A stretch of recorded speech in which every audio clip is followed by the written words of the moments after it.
A gente tem uma iniciativa mais ampla aqui na Zurich de simplificação de processos. E a robotização é uma das estratégias que a gente usa para implementar essa simplificação. Nesse contexto de robotização, a gente procura automatizar processos que sejam muito repetitivos e que não requeram assim, uma qualidade analítica muito profunda. Então, um software com regras e algoritmos poderia tomar uma decisão, sempre passando por um processo inicial de calibração, né?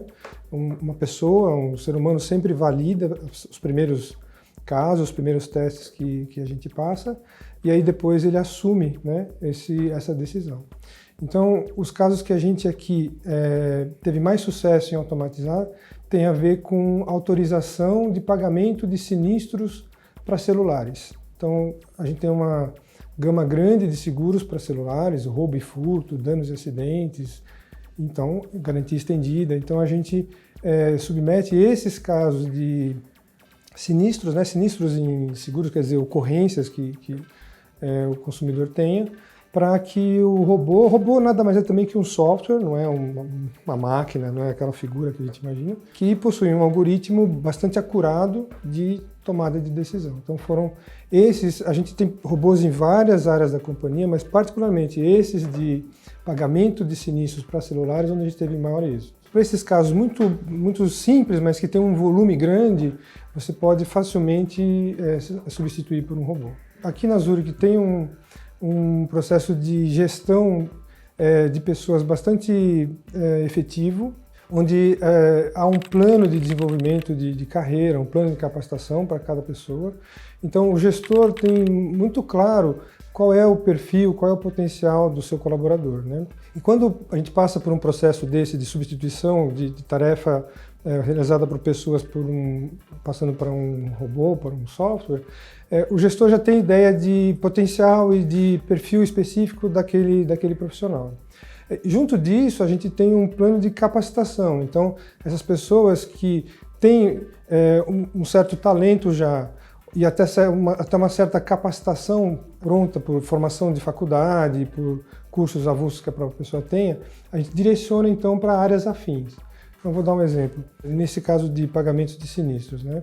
A gente direcionou um grupo de pessoas para uma área de projetos da própria área de sinistros. Então, pessoas que têm mais facilidade com estruturar e organizar tarefas e coordenar trabalhos simultâneos, fazer gestão de atividades, interagir com diferentes áreas. Então, esses diversos skills foram sendo aproveitados para que se compusesse uma área. A área já existia, era embrionária, mas a gente conseguiu aportar muito mais recursos com esse deslocamento de pessoas. Outro exemplo, né, ainda em sinistros, pessoas que têm um perfil mais analítico, então elas foram deslocadas para uma área de qualidade, para poder fazer uma validação até mesmo dos sinistros que são aprovados ou rejeitados. Então, de acordo com o perfil e com o potencial de cada pessoa, elas foram sendo direcionadas, sempre supridas e complementadas de treinamento e capacitação. Tem um processo inicial de uma certa ansiedade, porque as pessoas veem que suas tarefas estão sendo facilmente substituídas por um software, né? Mas ao mesmo tempo com a gestão muito próxima e tem um apelo muito forte que você está propiciando a essas pessoas atividades mais nobres, né? Então, um trabalho que é enfadonho, que é muito repetitivo, cansativo, você consegue trocar por uma atividade mais elaborada, mais analítica, que valoriza mais, né, o potencial daquela pessoa. Então, existe essa barreira inicial, essa preocupação inicial, mas que acaba sendo suprida por um novo processo, por uma nova função que a pessoa adquire, que é muito mais atraente do que o que ela executava antes, né? A gente fala que, não só aqui na Zurich, no mercado, o processo de robotização é um caminho sem volta, né? Então, para dar um exemplo, a gente tem 53 robôs desenvolvidos em toda a companhia, não só na área de sinistros. Isso abrange todas as áreas, finanças, até mesmo trabalhos mais manuais repetitivos de RH. Então, isso vai continuar. Dentro daquele processo maior que eu comentei de simplificação, né, de tarefas e atividades, isso vai se estender. Então a gente constantemente conversa com as áreas, tenta em conjunto identificar quais são os casos em que faz sentido, em que há benefícios em se automatizar, e a gente expande isso. Quer dizer, tem todo um programa para esse ano de continuar desenvolvendo robôs, e isso vai se estender por anos, não vai se interromper. Os profissionais vão precisar adquirir novos talentos, né, novas habilidades. Eu acho que poderia separar em duas categorias. Tem uma primeira que é assim, ferramental. Acho que hoje em dia é muito importante que as pessoas tenham proficiência em usar Excel, construção de macros, ou saiba mexer com ferramentas de analytics, que a gente denomina em inglês, mas de análise de dados. Isso vai ser uma constante, o uso de ferramentais como esses vão ser muito difundidos em qualquer área que a pessoa esteja. Uma segunda categoria são skills ou perfis, né?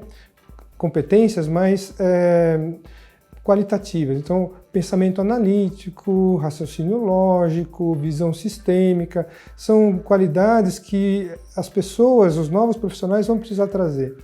E eu talvez acrescentasse até uma última, que é a capacidade de aprendizagem, ou de aprendizado, né?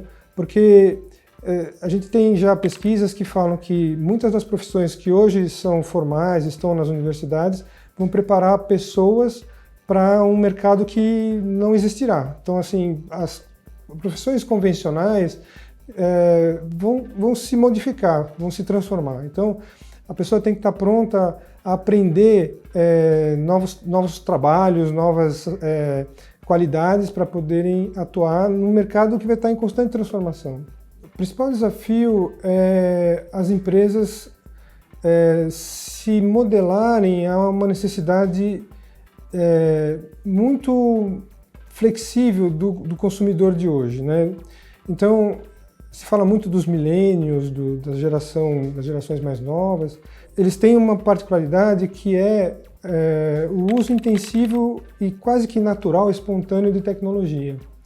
Então, o processo de confecção de soluções, de desenvolvimento de softwares, de desenvolvimento de interfaces para com esse público, tem que ser feito por um processo novo. Então, eu tenho uma vivência bastante longa em tecnologia e a gente conseguia desenvolver sistemas sem, no final, tanta preocupação com usabilidade, com a experiência do usuário.